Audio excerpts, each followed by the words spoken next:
This is a nice and easy trick. You just bring that quick link up to the top of the chain, hold the brakes, and just give the crank a good tap in the forward direction. What's up guys, this is Levi with Berkshire Bike and Board, and today we're gonna go over how to install a new chain on your bike. Boom. There's only a couple tools that we'll need today. Chain checker, just to make sure that the old chain isn't too worn out and that the new one won't be compatible.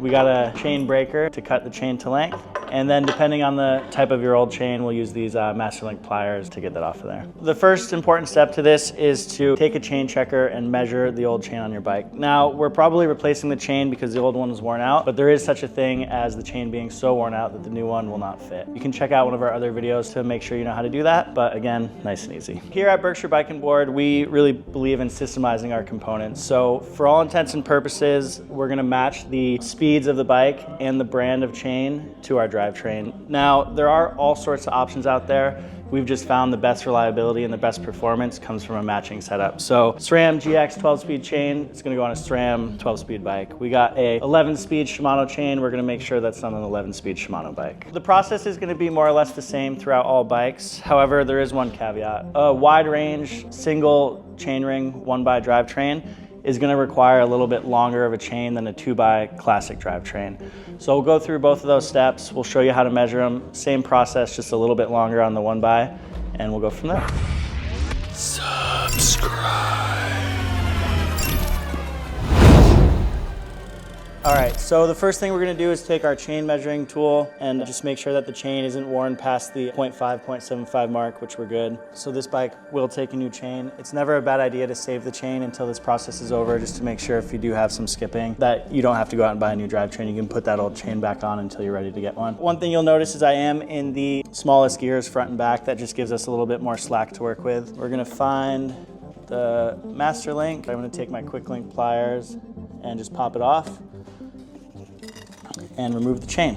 A link of chain consists of a pair of inner and outer links. So it's going to be 1 inch of chain. And when you hear me reference a link of chain, this is what I'm talking about. Once again, Shimano 12-speed bike, Shimano 12-speed chain. This is going to give us the best chances for success.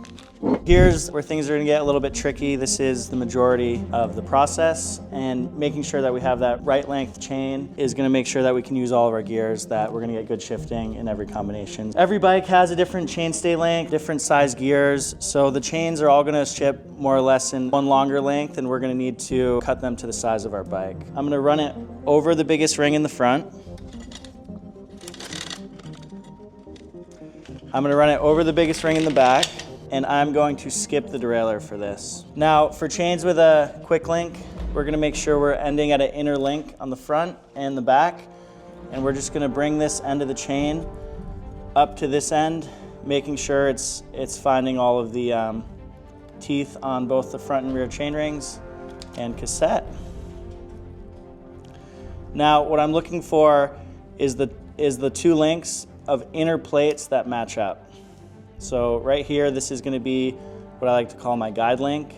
I can't make it to the next one. The previous one's too long. Once you find that point, you can hold on to the end that you're gonna cut. You don't need to worry about this. This is a 2x road drivetrain, so we're gonna add 1 link or 1 inch of chain, and this is gonna be where we're gonna cut. I'm gonna come in here with the chain tool, and I'm just gonna push this pin all the way through.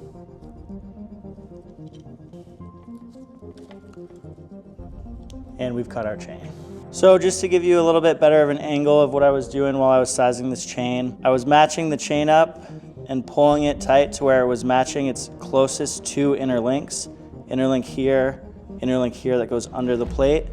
And then on this bike, I was adding 1 link. In between that will be the quick link. The process is gonna be identical for a 1x wide range, but rather than adding the 1 link, we're gonna add 2 links or 2 inches of chain to the chain. So you'll notice one side of this chain has writing on it, noting the brand and the model of chain. The other side is blank. Anytime that there's writing on a chain, we need it to face the outside of the bike. If there's writing on both sides of the chain, then it doesn't matter what the orientation is. We've got the chain routed through the front derailleur, and now we need to figure out the rear. You're always gonna wanna put the chain in the gear that the derailleur is shifted to. It's gonna make this whole process a lot easier. So I always start by just coming around this front guide wheel.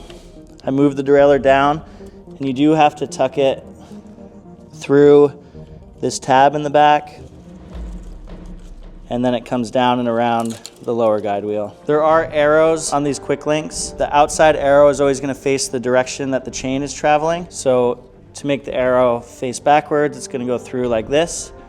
The arrow on the other one does not matter. Just worried about the outside.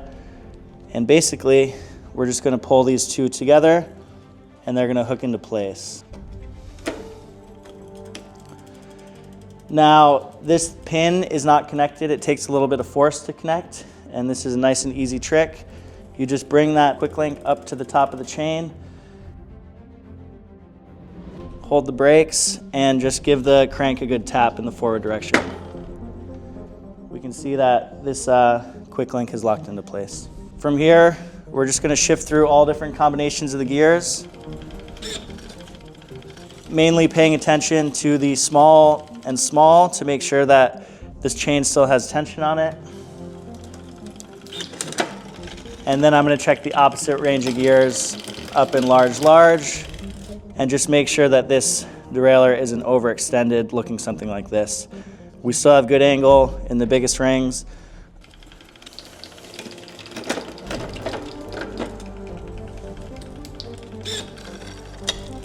And we still have some tension on the chain in the smallest rings. So a couple closing things here. You know, the whole reason we would want to look at a new chain on a bike like this is to preserve the life of the rest of the drivetrain. Jaren's got about 1,500 miles on this bike. His chain was just starting to read as worn. This is going to preserve the life of his cassette and chain rings, which are a lot more expensive. As we're getting into the riding season, I know that a lot of you guys are going to be putting some miles on, so hopefully this was helpful. Outside of that, enjoy the riding, and thanks for tuning in.